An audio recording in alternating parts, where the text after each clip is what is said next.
it's wet and it's miserable, but that's not going to stop the car braking now, is it? So today, to be honest, it's not broken necessarily. I've recently fitted the coilovers, I've been driving it around, it's okay. The tracking's out slightly, so what I'm going to do is do a DIY alignment just to get it somewhere near level. Not recommended necessarily, but it won't hurt it if you know what you're doing and it's out enough to make it uncomfortable to drive. Then yeah, you can adjust it to a degree, just don't overdo it. Like, tiny adjustments make huge differences with this.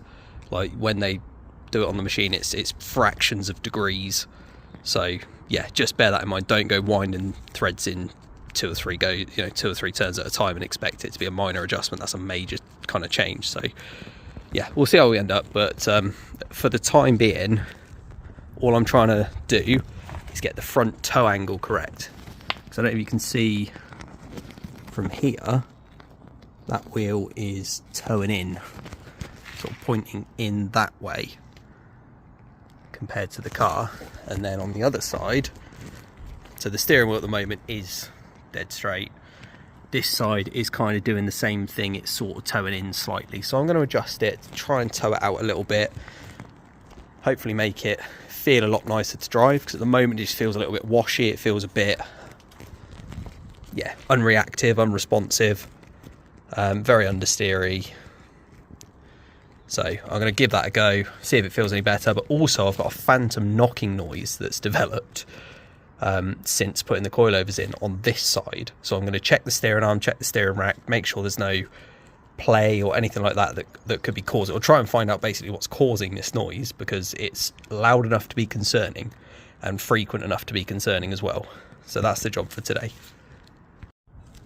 So oftentimes if it's something that's a knock or a squeak or something like that, just shaking the car will give you an idea if something's loose. I kind of know it isn't on this because I've already done it, but I'll do it for the video's sake anyway, just to show you what I mean.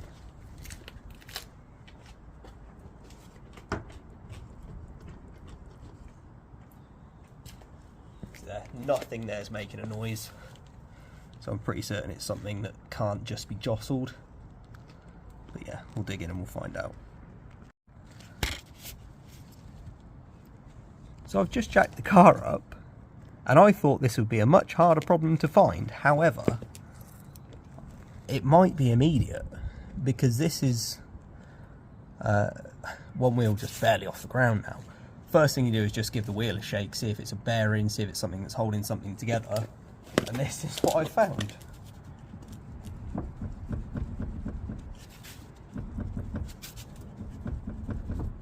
That shouldn't be moving. So this is something really minor, but if you've already got the wheel up in the air and you want to crack the locking wheel nuts off, or the wheel nuts, obviously you've got nothing to lever against. So rotate the wheel in the direction it would tighten and then crack it off in the opposite direction as it turns. And you should be able to just use the momentum of the wheel and the weight to crack it off. Like that.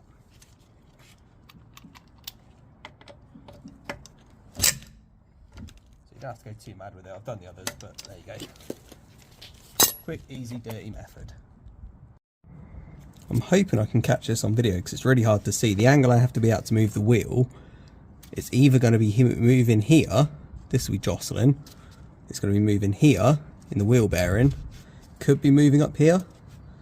If these aren't tight enough and it's not actually holding the hub, it could be moving in and out, but it doesn't feel like it moves. It feels like it's more of a rotational. It could be this, could be a lot of things. So I'm just going to give it a wobble, film it, have a little look, and we'll see.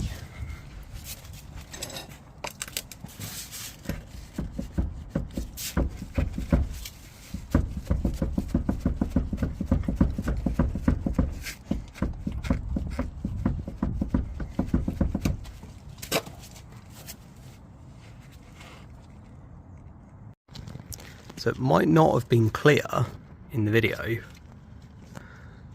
fact, I wonder, yeah, there you go. So you can see there, that's the witness mark from it moving. So it was actually this bolt, although it was tight, it was tighter than, well, it was as tight as it needed to be. I remember when these went on, this gap was a little bit wide and it kind of pulled them in. So I guess I just didn't tighten it enough. So there you go. That's why you always bolt check things, and there's the evidence. So I'm going to check the bottom one now to make sure that's tight enough. Look, can I get that out of the way?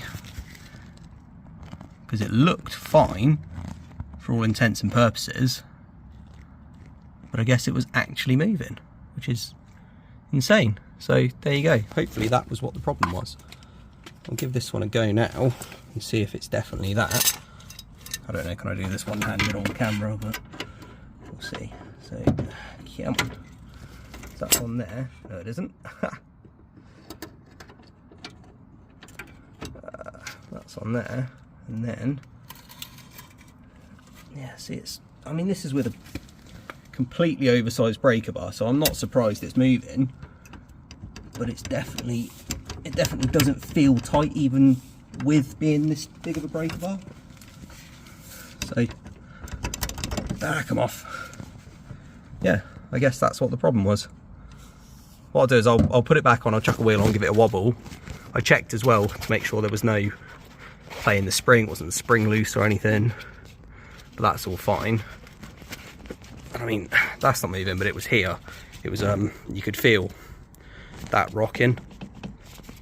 That's just the caliper moving, but I'll give it a good, so I'll tighten it up as much as I dare and then give it a good wobble and we'll see what happens. Well, there you go. There's a lesson for you. It ain't tight until it's tight. There's still a noise, but it's not knocking now like it was.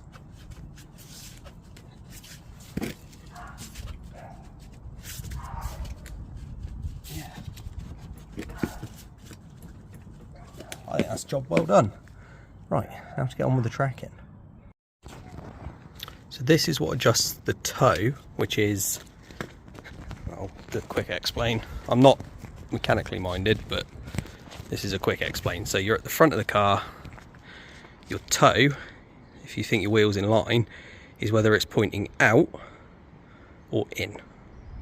And on the other side is whether it's pointing in, out, or in. There you go.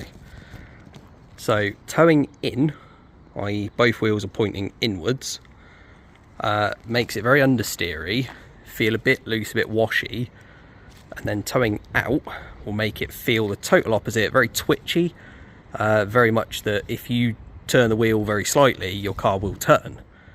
So I prefer that because, I mean, not massively, we're talking, like I said, fractions of degrees, you'll feel the difference. So dead straight is fine, towing out slightly is like good for handling and whatnot, but will scrub your tyres out. So I'm gonna go as near to the level as I can get it. It looked like it was towing out massively, so if I can get it level or maybe a fraction of tow out would be absolutely fine.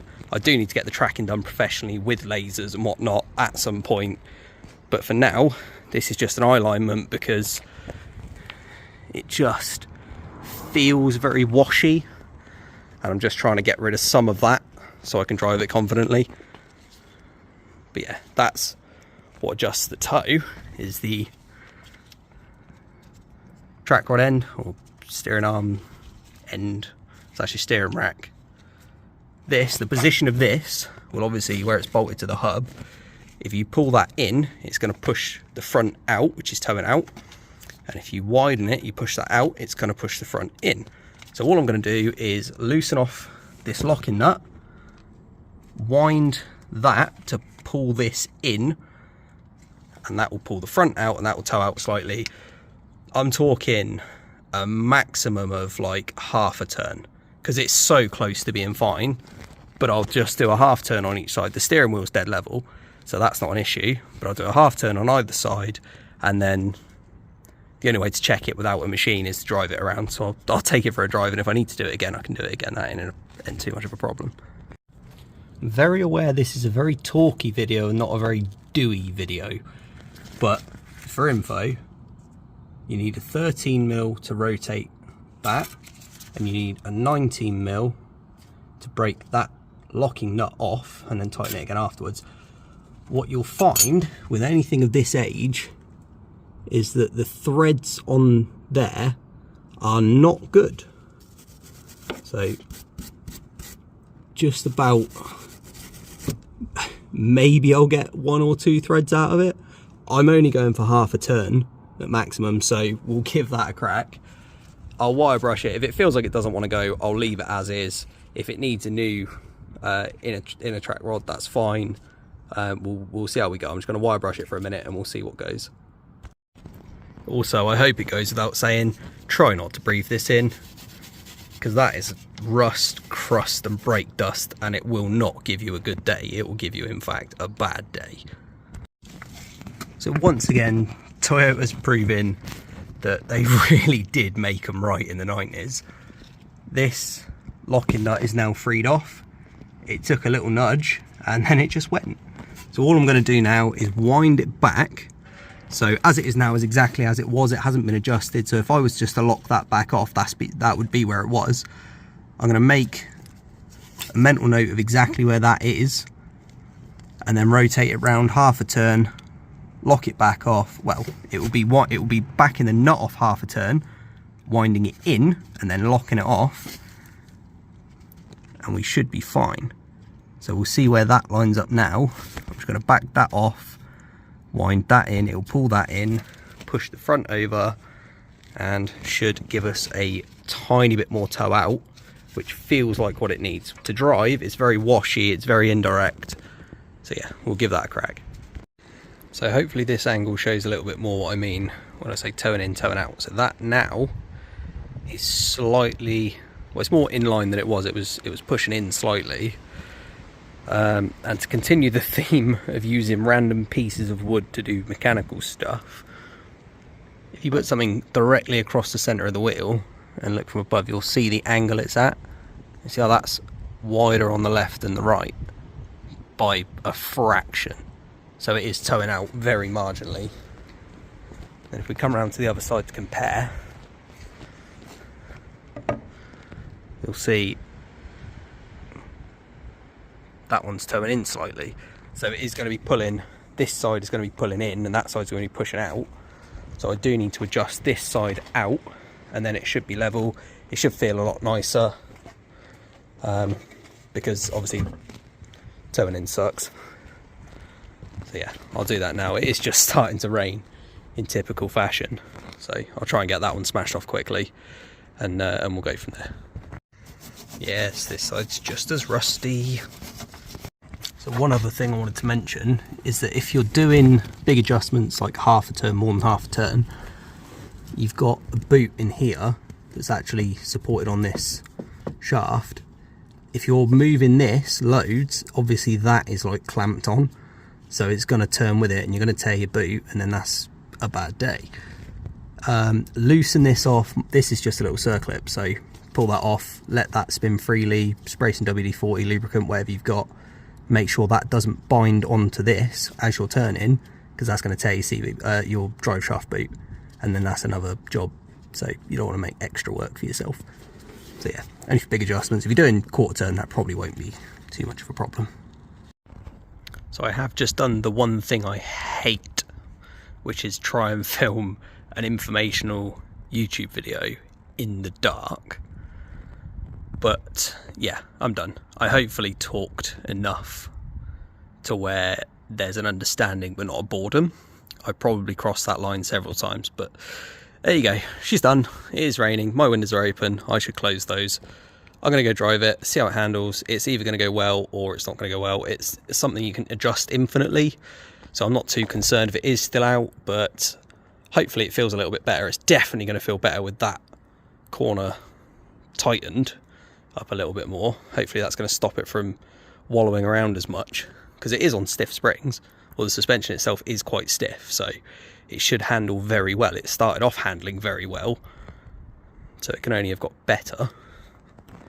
So yeah, hopefully that's it. I'll do any final adjustments. But yeah, she's a good old girl. I'm loving the Celica at the minute. I don't have a choice because the Sylvia's away getting mended, but yeah, it's not a bad substitute, I suppose.